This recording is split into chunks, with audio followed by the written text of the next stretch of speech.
welcome to Scoop. I'm Stacey June and this is our version of weekly entertainment news. Thank you for joining us. I am so excited and over the moon. We are in the company of royalty tonight. That's right, if you haven't already heard enough bullshit about the royal wedding, we're about to give you some more. Hey! Tonight the royal family will have millions of eyes on them. You're thinking, so what? I'm thinking, who gives a fuck? I don't know why, but it's just assumed that girls are just gagging for details on this event. I brush my hair, I wear a pair of high heels, therefore voila, I'm supposed to give a shit about this shindig.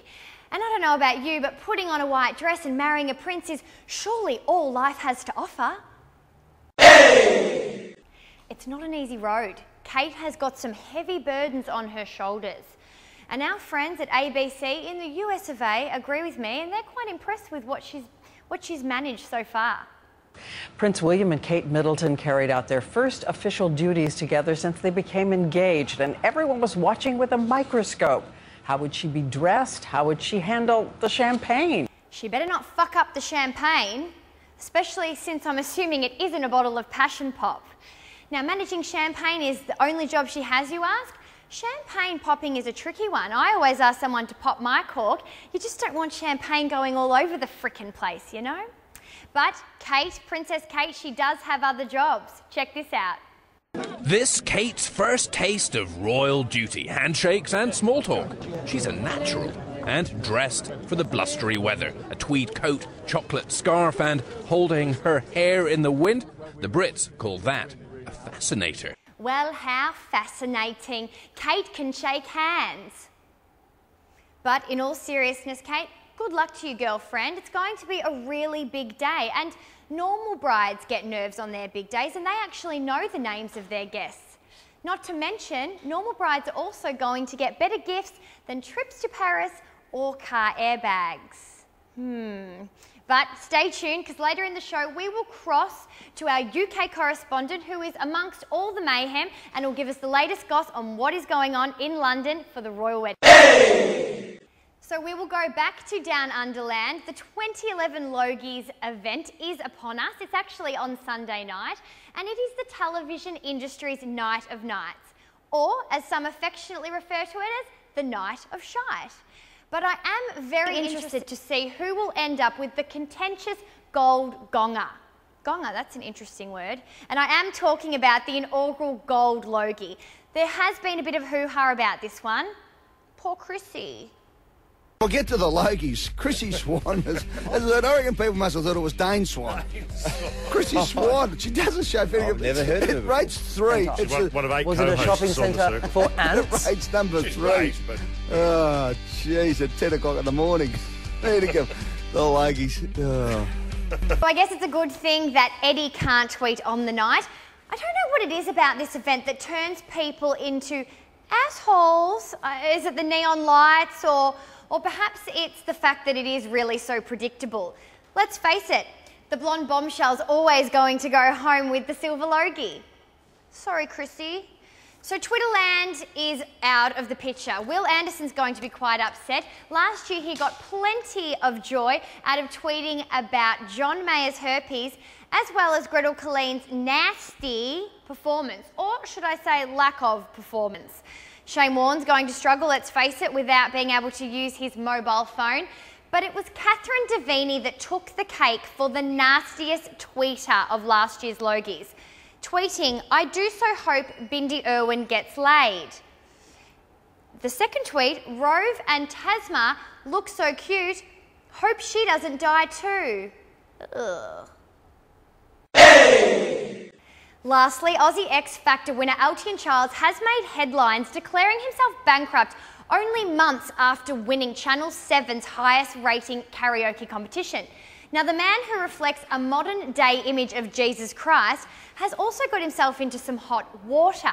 His manager's house has been raided by police and they have found some interesting things, some of them being boxes of unsold Elton Child t-shirts, that's awkward, but also illegal firearms and knuckle busters. Now, it's not the first time a celebrity has cried poor, and like all other times, I just love hearing a bit about it. Sounds cruel and nasty? Bullshit. Stay tuned for that because we will touch base with all that information coming up. Hey! We will cross now to our UK correspondent, our expert from overseas. Say a top of the morning to you in rainy London. Richard, are you there? Yes, I'm here, Stacey. Thanks for having me. Talk us through the current weather conditions. Well, the sky may not be blue, but the blood certainly is. I see what you did there. How about we talk guest list? How are we going with that? Obviously, there'll be a lot of royals attending. Well, I can confirm, Tracy, that Her Majesty the Queen will be attending, and of course, there will be Prince Charles and Prince Harry. However, I've just been notified that many of the highbrow royals will not be present. Oh? Yes, sadly the King of Pop was unavailable. So too Queen Latvia, and also the Fresh Prince of Bel-Air was a late withdrawal. Shocking. So talk to me about the celebs. What kind of celebs can we expect? Well, of course, the big news here is that Posh and Bex will be there, and Elton John, plus his gay lover and his gay son. Right. Richard, can we talk etiquette? What was the brief for the guests? Rightio, certainly. There was a brief. It was reported that all attendees received 22 pages worth of guidelines and instructions on how one should conduct themselves at the royal wedding. Jesus, 22 pages, that's like 5 Mr. Men books, right? Yes, it was rather thorough. And something else, the guests will not be permitted to use their phones, nor tweet. Tweet. I think you mean tweet, mate. Now, it's funny that you mentioned that because the Logies, we've got a big event down here and they also aren't able to tweet. So we'll see how that goes. How's the buzz with the public atmosphere over in London now? Well, naturally, people are jolly well excited, innit?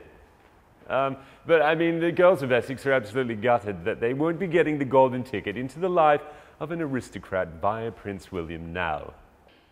Right, well I suppose the ladette to lady girls are bitterly disappointed. I mean, their finishing skills are going to be wasted. They can't even head to the pub and get on the booze hound because the prince is taken, I guess, already. Exactly. Well, it's every scrubber's dream to be the next Mrs. HRH. I'm sorry, her H?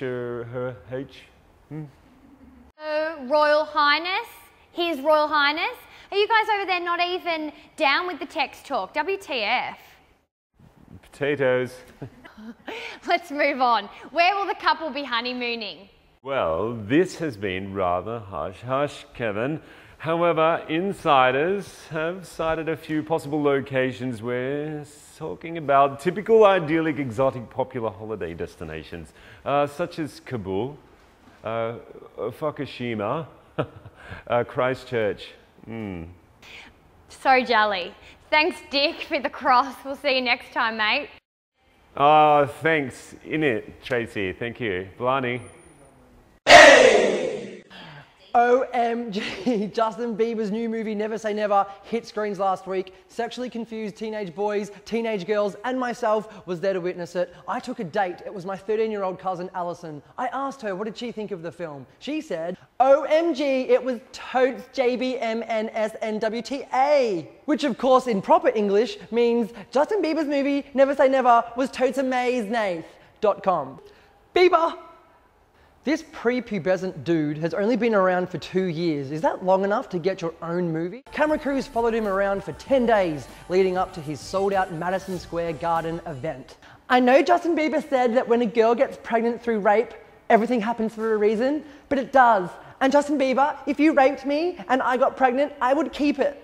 We are lucky enough to see an insight into Bieber's world that is sometimes interesting, like the pop star visiting his hometown of Canada and getting a naughty slap on the bum for ruining his voice while having fun with his old friends. OMG, Justin Bieber, forever, EVAH. Or hearing about his close relationship with his mother and his grandfather. It's all very lovey-dovey and Brady Bunch, and oh my god, the baby footage of Justin Bieber playing an instrument. OMGJB. Now the message of the movie, get this, is never say never. Never say never. Justin Bieber, I heard your message. I'm never going to give up my dreams, okay? I'm never going to give up my dream. Can you hear me, Mr. Future Justin Valvo? Have my babies, Justin Bieber! I give this movie 4 annoying teenage girls out of 5 annoying teenage girls. Bieber out. Justin, I'm waiting for you.